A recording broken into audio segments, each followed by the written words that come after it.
Hey everybody, Nick Espinoza, your chief security fanatic here, and today we are talking about social media platforms because social media platforms are suing the state of Florida. This is only the start of the bifurcation of the internet in the United States, and I will get to that, but here's what's going on. And the first part I want to discuss is actually about the lawsuit itself, and this is coming from Business Insider. Two industry groups that represent tech giants like Facebook, Twitter, Google, and Amazon have filed a lawsuit against the state of Florida, claiming that a new law that targets online speech is violating the First Amendment.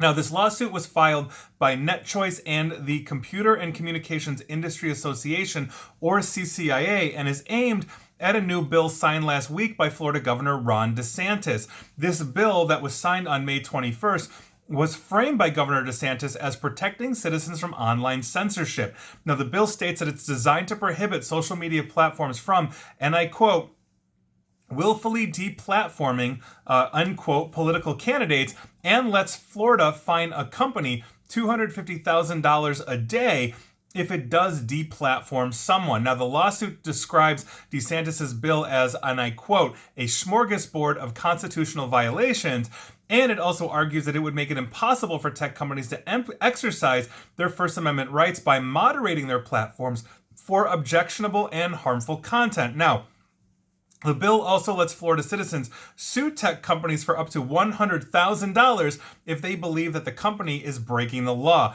The bill is set to go into effect on July 1st of this year, but the tech group's lawsuit was filed on May 27th, and it seeks preliminary and permanent injunctions that would prevent the bill from coming into force. And according to the lawsuit, and I quote, these unprecedented restrictions are a blatant attack on a wide range of content moderation choices that these private companies have to make on a daily basis to protect their services, users, advertisers, and the public at large from a variety of harmful, offensive, or unlawful material. It also points to basically a bizarre loophole Florida included in the bill, exempting companies that basically own Florida-based theme parks, such as Disney, from the law. The suit therefore argues that this was evidence that the bill unfairly targets specific companies. Legal experts have also described this bill as unconstitutional.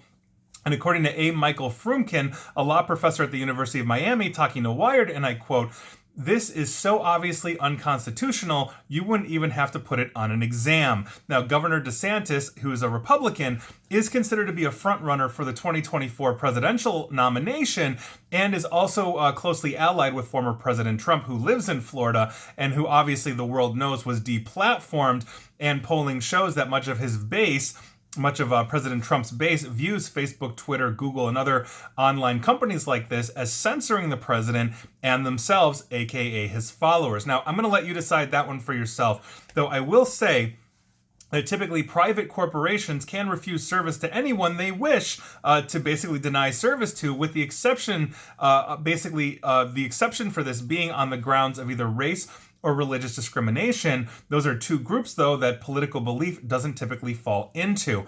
On the other side of this, these platforms are basically being treated like public utilities, given their size and lack of natural competitors. You tell me a direct competitor to everything Facebook does, though they don't fall under public utility laws. So it's a tough situation for both sides of this argument any way you cut it, although legal experts are saying this is unconstitutional in terms of First Amendment, and that seems to be where this is heading. I will see what happens if it gets to the Supreme Court. Now, as I said, you can figure this one out for yourself. These are the facts on the ground as we know it. But through this whole backdrop of banning for being, let's say, aggressive or posting false information on a Facebook is basically this new study that just came out that shows just how bad disinformation is getting here in the United States.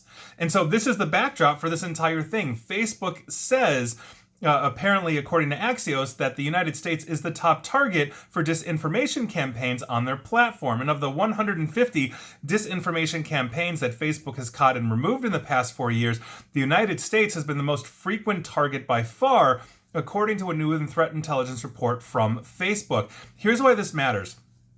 While most of the campaigns targeting the U.S. have originated abroad, Facebook found that a significant number of these campaigns targeting people in the United States have originated from inside the United States. One of these campaigns the company points to was basically a network operated by a US-based marketing firm working on behalf of its citizens, including a pro-Trump organization. In total, the company said there were 16 takedowns of coordinated inauthentic behavior networks or disinformation campaigns ahead of the 2020 elections here in the United States. Now, of these 16 networks, 5 originated in Russia, 5 originated in Iran, 5 originated in the United States, and 1 came out of China. Not all of the networks caught were attributed to individuals or organizations tied to governments, but a few targeting the US ahead of the 2020 election were attributed to the governments of both Russia and Iran.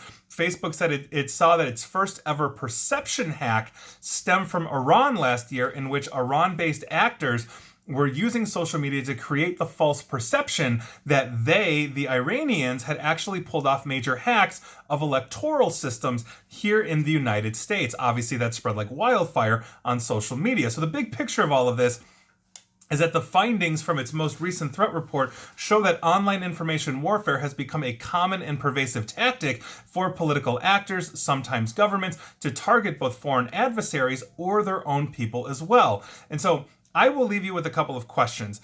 Given basically this new information and how it was being spread by unsuspecting but politically motivated US citizens, meaning you saw that it was basically approved by your confirmation bias, and so you put it out there in the world, even though it was demonstrably false, was Facebook right to cut off this information and cut those users off?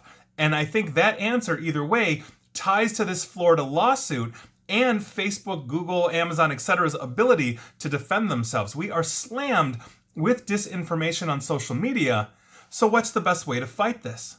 And I think this also ties into the bifurcation here that we are having and seeing in the United States along political lines. Small, more niche social media platforms that didn't originally start out that way, like MeWe and Parler, have seen an explosion of basically Trump supporters being disillusioned by Facebook, believing that that private company is censoring them or cutting them off or not allowing them to spread their information. So they are moving to platforms like Parler, MeWe, and Gab that are allowing them to do this essentially unchecked in the way that Facebook or Twitter is doing that. Therefore, what ends up happening is you have people that are politically motivated staying on Facebook on one side of the political spectrum, and you have politically motivated people going to other sides of the political spectrum. And so what are we creating but an echo chamber where you are surrounded by like-minded people online, probably in your real life as well, and you're not getting outside opinions from either side of the political spectrum. So how are we going to reach a common ground? And this is what's happening right now. And I've written articles on the bifurcation of the internet, globally between China and the United States and the West. But the bifurcation of the internet is happening here, and it's along political lines. And it is very hard to reconcile when you're only hearing one side. That's a huge problem. So I leave you with all of that. I'll let you make up your own minds. Those are the facts on the ground. Those are my opinions as well as the problems that we have here in the United States. I'd love to hear your thoughts on this, and that is your news of the day. And please like, share, follow me here on Facebook and Twitter at NickAESP, and please feel free to subscribe to me at YouTube as well. And as always, stay safe and stay online. And please also stay civil to each other. Thanks, everyone.